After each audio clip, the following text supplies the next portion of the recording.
ইজিপ্টকে রহস্যের ভান্ডার বললে ভুল হবে না। ইজিপ্টের ইতিহাসে এমন কিছু রহস্য লুকিয়ে রয়েছে, যদি সেইগুলো মানুষ বর্তমানে জানতে পারে তাহলে হয়তো ইতিহাসের পাতায় কিছু নতুন অধ্যায় দেখা মিলবে। দ্য গ্রেট পিরামিড অফ গিজাকে আর্কিটেকচার এবং ইঞ্জিনিয়ারিংয়ের মাস্টারপিস হিসাবে ধরা হয়। এই পিরামিডগুলো কিসের জন্য বানানো হয়েছিল সেটা এখন পর্যন্ত ক্লিয়ার নয়। কিছু রিপোর্টে এমনটা জানা যায় এই পিরামিডগুলো ওয়াটার ইরিগেশনের জন্য ব্যবহার করা হতো। আবার কিছু রিপোর্টে এমনটাও জানা যায় এই পিরামিডের মাধ্যমে ইলেকট্রিসিটি জেনারেট করা হতো। শুধুমাত্র কবর তৈরি করার জন্য এত ধন সম্পদ এবং এত মানুষের শক্তি কেন খরচ করবে? এই সমস্ত পিরামিডগুলো তৈরি করার জন্য যে সমস্ত পাথরের ব্যবহার করা হয়েছে সেগুলো নিজে থেকেই অনেক অসাধারণ কাহিনী ব্যাখ্যা করে। এখানে উপস্থিত স্টোনে এমন কিছু চিহ্ন রয়েছে যেগুলো থেকে উল্লেখ করা যায় যে এগুলো তৈরি করার জন্য মডার্ন এবং অ্যাডভান্স টেকনোলজি ব্যবহার করা হয়েছিল। এই পাথরগুলোর মধ্যে ভার্টিক্যাল মেশিনের মার্কস রয়েছে, কোথাও কোথাও সার্কুলার মার্কস রয়েছে। এছাড়াও কাটিং মার্কস এই পাথরের মধ্যে রয়েছে। এই মার্কসগুলো দেখে কোনো মানুষ এটা বলবে না যে এটা কোনো সাধারণ ছেনি হাতুড়ির দাগ, বরং এটি দেখে মনে হবে অতি অ্যাডভান্স মেশিনের চিহ্ন। একদম চৌরুস কাটিং এই পাথরে রয়েছে। এছাড়াও পাথরের ওপরে কিছু ইন্টেন্স হিটের মতন চিহ্ন দেখতে পাওয়া যায়। এই পাথরগুলোকে যেভাবে একের সঙ্গে আরেকটা পাথর ফিট করা হয়েছে সেটাও অতুলনীয়। সমস্ত পাথর একে অপরের সঙ্গে এক্সট্রিমলি ফিট করা হয়েছে। এগুলোর মধ্যে একটি চুল বা একটি ব্লেড ঢুকতে পারবে না। ইজিপ্টের 3টি পিরামিডকে ওরিয়েন্ট বেল্টের সঙ্গে মিলিয়ে তৈরি করা হয়েছে।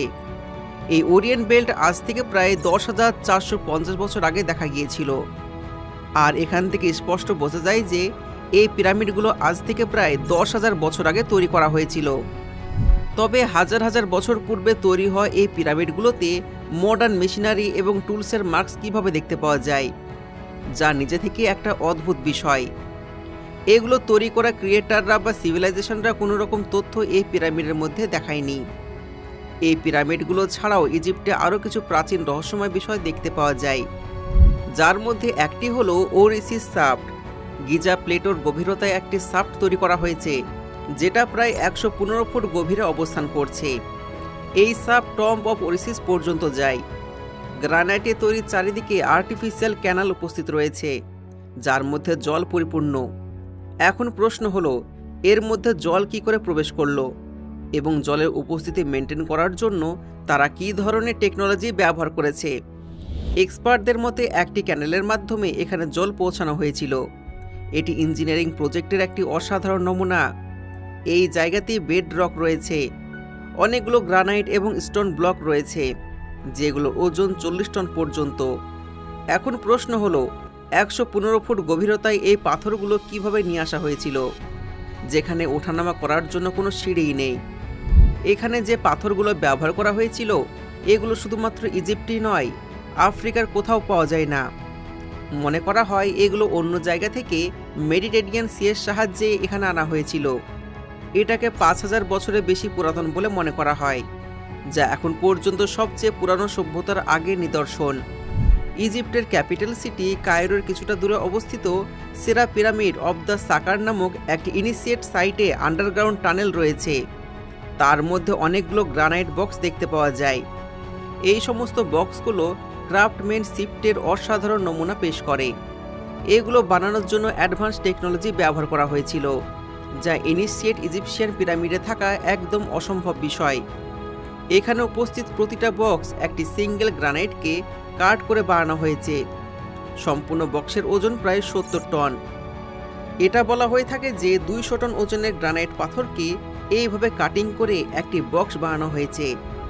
এই বক্সের কোণাগুলো পারফেক্ট স্কোয়ার শেপ আছে, তার সাথে ইন্টারনাল এবং এক্সটার্নাল ফোর্স অনেকটা স্মুথ। পাথরগুলো অ্যালাইনমেন্ট একদম পারফেক্ট। এগুলোর ইউনিফর্মিটি এবং প্রিসাইজ দেখে এটা মনে করা হয় যে হয়তো প্রাচীন যুগের মানুষেরা একটি বিশেষ প্রকারের কাটিং টেকনিক জানতেন। মডার্ন টাইমে হাই স্পিড ড্রিল মেশিন অথবা ডায়মন্ড শেপ কাটিং টুলসের সাহায্যে এই কাজগুলোতে পারফেকশন আনা সম্ভব। বন্ধুরা, তবে এই বক্সগুলো কিভাবে তৈরি করা হয়েছিল? তবে এর থেকে আরও একটি বড় প্রশ্ন হলো এই বাক্সগুলোকে এখানে কিভাবে নিয়ে আসা হয়েছিল। 70 টন ওজনের বাক্সগুলো টানেলের মাধ্যমে এখানে নিয়ে আসা কতটা মুশকিল সফর হয়েছিল এখন পর্যন্ত নিশ্চয়ই বুঝতে পেরেছেন। এই বাক্সগুলো এখানে কিভাবে নিয়ে আসা হয়েছিল এর কোনো টুলস রিসার্চাররা খুঁজে পায়নি। এর আরেকটি বিষয় হলো এই টানেলের মধ্যে কোনো জায়গায় মশাল লাগানোর মতন ইকুইপমেন্ট নেই।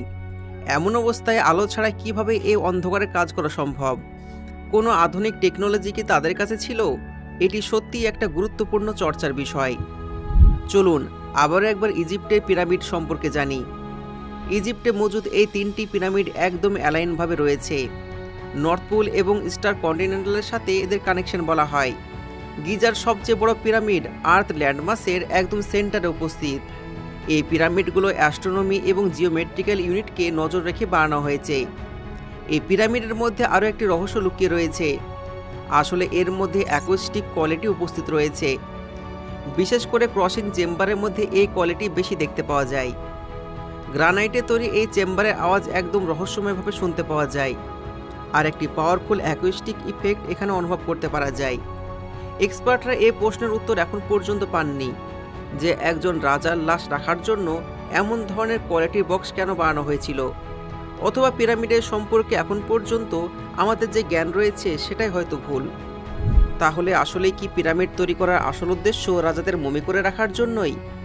1960 সালে অ্যাওয়ার্ড কানেল এখানে অনেক সময় ধরে রিসার্চ করেছিলেন এবং 2 বছর পর একটি বই প্রকাশ করেছিলেন। তিনি এখানে বলেছিলেন যে এই পিরামিডগুলোকে আসলে জায়ান্ট পাম্পের মতন ব্যবহার করা হতো, আর এগুলোর নিচে অনেক চ্যানেল রয়েছে। মরুভূমি এলাকায় ল্যান্ড ইরিগেট করার জন্য এই পাম্পের ব্যবহার করা হতো, আর এগুলো পিরামিডের মধ্যেই আছে। একটি হলো আন্ডারগ্রাউন্ড এবং আরেকটি হলো আপার গ্রাউন্ড। আন্ডারগ্রাউন্ড পাম্প অনেক অংশে ক্যানেলের জন্য জল পৌঁছে দেওয়ার কাজ করত। ভ্যাকিউম এবং ভাপের সাহায্যে এই পাম্পগুলো অপারেট করা হতো। হয়তোবা কোনো রকম ফুয়েলের ব্যবহার ইজিপ্টের লোকেরা করত। তারা হয়তো কোনোভাবে এক ধরনের র্যাক পাম্প তৈরি করেছিলেন। র্যাক পাম্পের ব্যবহার ইতিহাসে কয়েকশো বছর ধরে হয়ে আসছে। এর ব্যবহারে পানি রিজার্ভ ক্যানেল থেকে আলাদা আলাদা জায়গায় পৌঁছে দেওয়া হতো। এটা চালানোর জন্য হয়তো উচ্চ পর্যায়ে এলিগেশনের প্রয়োজন হতো। সম্পূর্ণ মরুভূমিতে জল পৌঁছানোর জন্য এমন ধরনের এলিগেশনের ব্যবহার করা হয়ে থাকতে পারে। অ্যালবার্টের এই তথ্যগুলো মেনে নেওয়ার সময় আমাদের সামনে আরেকটি কাহিনী উঠে আসে। পিরামিড গিজা তৈরি করতে প্রায় 2.3 মিলিয়ন স্টোন ব্লকের ব্যবহার করা হয়েছিল, যেগুলোর প্রতিটির ওজন 25 থেকে 80 টনের মধ্যে। যদি প্রতি ঘন্টায় 12টি স্টোন ব্লক পরিবহন করে কাটিং এবং কার্ভ করা হতো এবং শ্রমিকরা 24 ঘন্টা সপ্তাহে 7 দিন কাজ করতেন, তাহলে এই পিরামিড তৈরিতে 20 বছর সময় লাগত। বর্তমান সময়ে এমন একটা পিরামিড তৈরি করতে প্রায় $5 বিলিয়ন খরচ হবে। এমন পরিস্থিতিতে প্রশ্ন জাগতেই পারে, শুধুমাত্র একটি সমাধি বানানোর জন্যই কি এত টাকা, শ্রম এবং সময় খরচ করা হয়েছিল? যদিও ফারাও রাজারা অত্যন্ত ধনী ছিলেন, তারা যে এত বড় বোকামি করবেন না তা ভাবা কঠিন। যদি কেউ এত বড় একটি বিনিয়োগ করে থাকেন, তাহলে নিশ্চয়ই কোনো একটি রিটার্নের আশাও করেছিলেন। এই অবস্থায় পিরামিডের সঙ্গে জল পাম্প এবং সেচ ব্যবস্থা উন্নয়ন করার তথ্যটি অনেকাংশে যৌক্তিক মনে করা হয়। তবে অনেক বিশেষজ্ঞদের মতে এটি হয়তো একটি অসম্পূর্ণ পিরামিড। কিন্তু অ্যালবার্টের তথ্য অনুযায়ী এই পিরামিডের ব্যবহার জল সরবরাহের জন্য করা হয়েছিল। একসময় মিশরের এই অঞ্চলে প্রচুর বৃষ্টিপাত হতো। জাবেদ আল আরিয়া অঞ্চলে 10 ফুট পর্যন্ত জল জমা হয়ে যেত। তবে সময়ের সঙ্গে সঙ্গে জলের স্তর উল্লেখযোগ্যভাবে কমে যায়। বিশেষজ্ঞদের মতে পিরামিডের নিচের অংশে জল পৌঁছে গিয়েছে। এই স্থানে ব্যাপক গবেষণা করা সম্ভব হয়নি, কারণ এখানে একটি মিলিটারি বেস স্থাপন করা হয়েছে এবং সাধারণ মানুষের প্রবেশ নিষেধ। বন্ধুরা, মিশরের রহস্যের পিরামিডের আরেকটি তথ্য আমাদের সামনে উঠে আসে। শোনা যায় প্রাচীনকালে এই পিরামিডগুলো বিদ্যুৎ উৎপাদনের জন্য ব্যবহার করা হতো। 1998 সালে ক্রিস্টোফার ডান তার বইয়ে দ্য গিজা পাওয়ার প্ল্যান্ট বর্ণনা করেছিলেন যে পিরামিড পৃথিবীর সিসমিক শক্তি শোষণ করে তা বৈদ্যুতিক শক্তিতে রূপান্তরিত করে। পিরামিডের উপরের অংশে সোনার পারদ লাগানো থাকত, যা শক্তি সংগ্রহ করতে সাহায্য করত। নিকোলাস টেসলা তার জীবনের অনেকটা সময় প্রাকৃতিক জেনারেটর তৈরি করতে কাটিয়েছিলেন। তিনি বিশ্বাস করতেন পৃথিবীর প্রাকৃতিক শক্তি ব্যবহার করে বৈদ্যুতিক শক্তি উৎপাদন সম্ভব। ধারণা করা হয় টেসলা তার এই ধারণা গিজার পিরামিড থেকে পেয়েছিলেন। তিনি তৈরি করেছিলেন ওয়ার্ডেন ক্লিফ টাওয়ার, যা ছিল 187 ফুট উঁচু এবং যার উপরে 55 টন একটি ডোম ছিল। তার ধারণা ছিল এর মাধ্যমে পৃথিবী সিসমিক শক্তি শোষণ করে বিদ্যুৎ উৎপাদন করা সম্ভব। তবে এই পরীক্ষার চূড়ান্ত পর্যায়ে টেসলার অর্থ শেষ হয়ে যায় এবং তার গবেষণা সফল হয়নি। যদি এই পরীক্ষা সফল হতো তাহলে বিশ্বে বিদ্যুতের সমস্যা একেবারে দূর হয়ে যেত। প্রাচীন সভ্যতাগুলো নিয়ে আরও গভীরভাবে গবেষণা করা হলে এবং প্রাচীন প্রযুক্তিকে স্বীকার করে বর্তমান বিজ্ঞানের সঙ্গে মিলিয়ে কাজ করা গেলে হয়তো আমাদের প্রযুক্তিগত উন্নতি আরও দ্রুততর হতো। প্রকৃতির দুর্যোগে হারিয়ে যাওয়া এই সমস্ত প্রযুক্তিকে বর্তমানে এখন অনেক বিজ্ঞানী উপেক্ষা করেন। হয়তো এখানে মিশরের পিরামিড নিয়ে অনেক গবেষণা বাকি রয়েছে। তবে এই পিরামিডগুলো তৈরি করার প্রকৃত উদ্দেশ্য কী? আপনার মতামত কমেন্টে জানাবেন। যদি ভিডিওটা তথ্যবহুল মনে হয়ে থাকে অবশ্যই লাইক করবেন। দেখা হচ্ছে পরবর্তী ভিডিওতে। ধন্যবাদ।